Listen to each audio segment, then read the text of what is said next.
신명기는 요단강을 건너 약속의 땅에 들어가기 직전에, 다시 말하면 광야 생활로, 이 광야 생활 중에 살아남아 있는 출애굽 2세들을 향해서 하나님의 말씀을, 그동안 했던 하나님 말씀을 다시 해석해서 설교하고 있는 장면입니다.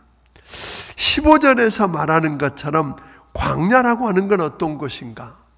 불뱀과 전갈이 있고 물이 없는 건조한 땅으로 상징되고 있는 이 광야라고 하는 어려운 시대를 지나서 오늘 9절에 보면 그렇게 이야기했거든요.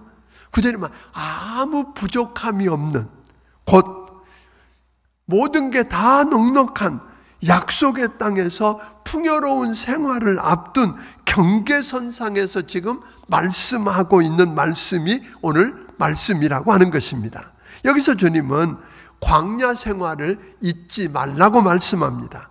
그 광야 생활 가운데 함께 하셨던 하나님을 잊지 말기를 명령하십니다. 힘들고 고통스러웠던 그 광야를 생각하고 싶지 않고 내 생애 속에서 없던 시간으로 뚝 잘라내버리고 싶은, 기억하고 싶지 않은 광야가 왜 필요했는지, 아니 왜 하나님이 나를 그 광야로 몰아넣으셨는지 생각해보고 그 광야에서는 무엇을 생각하고 무엇을 묵상해야 하는지를 생각할 수 있게 되기를 바랍니다. 어떻게 이 고난의 광야를 지나야 하는지 오늘 이 말씀을 통해서 배울 수 있기를 주의 이름으로 축원합니다. 하나님이 창조하신 에덴 동산에 광야가 있었을까요? 없었을까요? 없었습니다. 그러나 아담과 하와가 불신앙 속에서 불순종하고 죄를 범하자 광야가 생겨났습니다. 구원받고 약속의 땅에 들어가는 그 과정 속에 필연적으로 통과해야만 하는 곳이 광야였다고 하는 것입니다. 그런데 그 광야는 우리가 아는 것처럼 석 달이면 갈 수 있었던 곳이었어요. 석 달이면 통과할 만한 곳이었는데 얼마나 걸렸다고요? 40년이 걸려서야 겨우 지금 약속의 땅 문턱에 와 있는 것입니다. 무엇이 문제였을까요? 불뱀과 뭐가 있고 전갈이 있는 위험한 곳이래요. 물이 없는 건조한 땅이래요.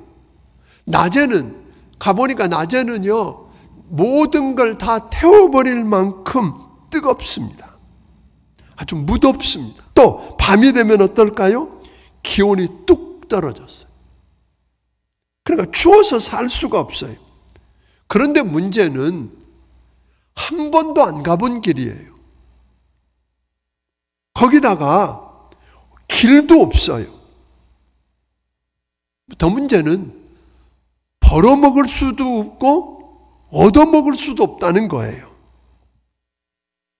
또 그나마 저들이 가지고 있는 걸 호시탐탐 노리고 있는 아말렉 족속 같은 적들이 언제 덮쳐올지 모르는 가운데 있는데 은신처가 없다는 거예요. 우리 본성대로 내버려 두고 우리 감성대로 내버려 두어서 짜증을 내고 원망하고 불평하고 오늘 화를 내면 어찌 될까요? 우리 마음을 사단에게 놀이터로 내주게 되는 것입니다. 내 삶의 현장을, 내 가정을, 내 일터를, 심지어 교회 목장을 사탄의 놀이터로 내주는 꼴이 되고 만다고 하는 것입니다. 여러분, 그리고 나면 더 이상 우리가 어떻게 그것을 통제할 수 없는 자리까지 가게 됩니다. 더 이상 통제할 수 없습니다. 어찌하시겠어요?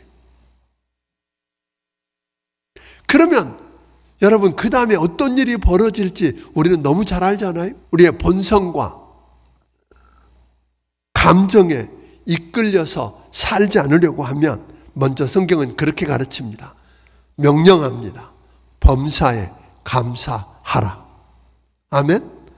감사하는 길밖에 이걸 통제할 방법이 없다는 거예요. 이 고난을 통해서 마지막 우리가 사탄에게 여러분의 삶의 현장을, 여러분의 마음을 놀이터로 내주지 않고 하나님이 일하실 수 있도록 감사하기 시작하면 우리 하나님이 일하시기 시작할 겁니다. 그 역사를 체험하는 우리 성도들이 되기를 주의 이름으로 축원합니다.